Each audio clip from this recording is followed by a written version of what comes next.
how you express yourself matters. Let's talk about it.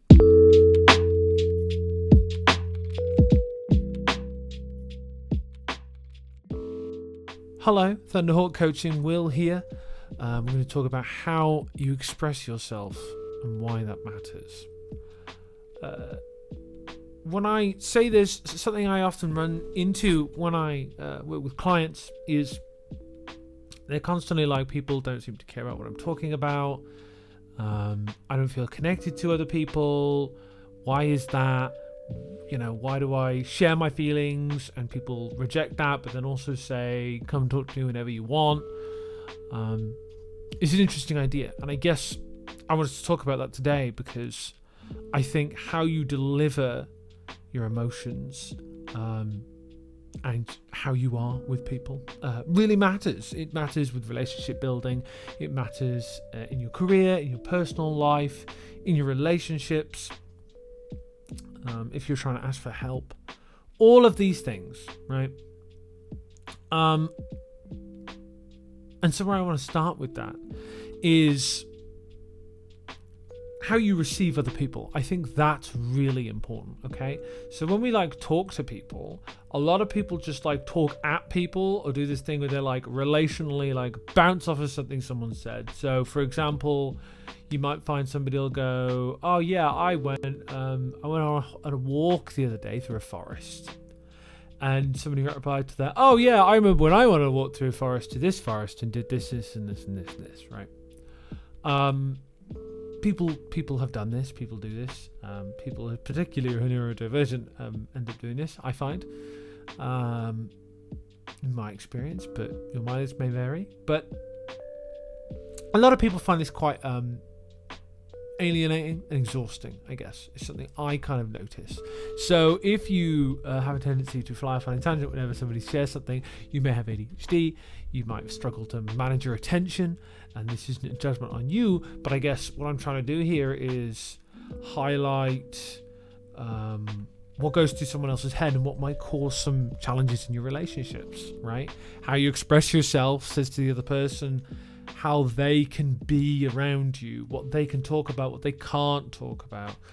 What your actions say will determine the tone of the relationship over what your words say. You might say, yeah, I'm open, I'm chill, mental health is important. We should all talk about mental health, right?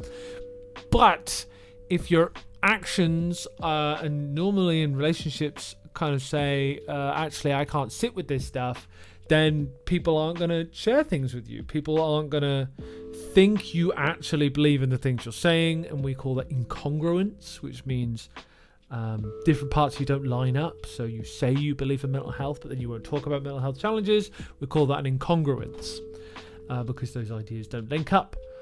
Your actions don't line up with your words. And when people notice that, people tend to feel unsafe. People might find it hard to continue to open up to you. So one of the skills I personally use a lot when supporting clients is the reflective listen, which is where you reword and repeat back what is said to the person. So again, if they say, I went for a walk in the forest, you could say, it sounds like you had a walk in the forest, right? It might sound kind of weirdly robotic to repeat exactly the same thing back to them, but that's the kind of basic level of it, right? And it might be annoying to a lot of people. The experiences I've had doing that to people is like, yeah, I know I said that, right? It can sound very robotic and inhuman. But you need to develop the skill a little more to have it feel less robotic.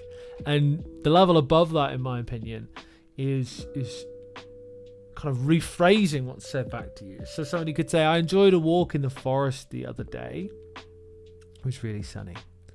And in response, you could say, it sounds like when you were walking through the woods, it was kind of really warm, I'm hearing. Do you agree with that? And right, sunny and warm are different things, right? So you could say that, and it's not exactly right, but they might correct you. And sometimes being corrected is really helpful, right? Being corrected is a vibe check on your personality. If you can be corrected and take that on the chin, and like, no, it actually wasn't warm, it was actually kind of cold, but the sun was out. Then you can go, oh, okay, cool. So tell me more. And then they might go, oh yeah, well, I was actually out for a walk because I was walking my dog, and my dog has like had a recent surgery on their leg and they're not okay. And then you could say, oh, it sounds like, and then as they say that, right, what you're going to reflect back as another level is reflect back a bit the body language as well. Understand how they're expressing themselves, and you demonstrate understanding. So I'd say something like, it sounds like you are trying to support your dog after they were injured. That sounds challenging for you. That sounds tough. And then they could go on and go, yeah, I was really worried about my dog. They weren't well, and I was worried they weren't going to make it, and then you can lead into like maybe a bit more. So you see how it's already kind of escalated up to maybe being a little more than just walked in the forest. So being curious about people is really important here, right? Open-ended questions are super important. Like, how did you feel about your dog becoming unwell, right? These kind of questions are really key to opening the door to like giving space to somebody and helping them feel understood, right? Because in relationships, in my opinion, it's a give and take. And a lot of people are a lot better at taking than they are giving. So if you're a taker, nothing wrong with you. But listening as well can encourage that person to be a bit more open. You can have maybe closer relationships if you open the door to explore with another person. There's also an inverse to this. A lot of people also end up like taking too little space in the relationship. So you need to work on the inverse of sharing, right? And I think this matters because the kind of vibe you put into different contexts is going to impact your entire life. It's going to impact your career. It's going to impact your relationships. And sometimes being a little selfish is important. And sometimes kind of having a vision and pushing forward is important, and going, this is what I care about. This is right. This is what matters. That's really crucial to actually building relationships, right? So in my experience working with younger people, for example, I need to kind of push the relationship forward a little more sometimes, and put some personality on the table and give them something explicitly to connect with, because they're young and they don't really know what they're about, so they need a personality to bounce off of.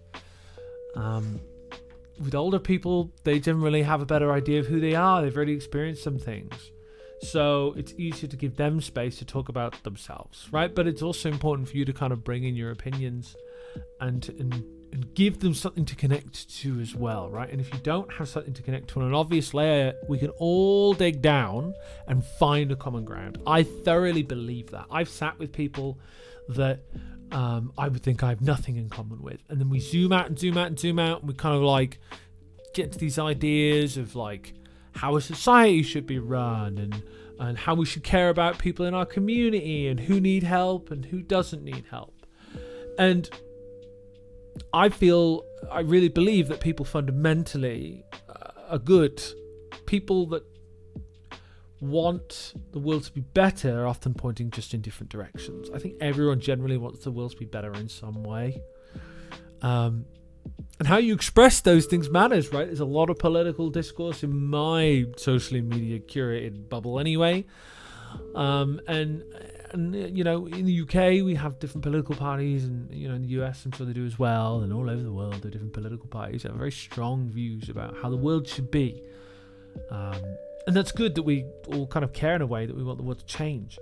But how we express those ideas can really make the difference between hearing somebody out and pushing them away.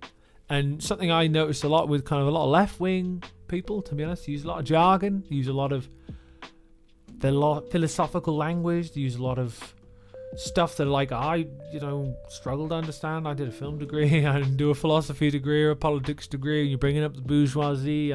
It's not all in my lingo box, so I ain't getting it. And that can be alienating for people, right? You know, how you express yourself matters. You've got to put something on the table that people can connect with.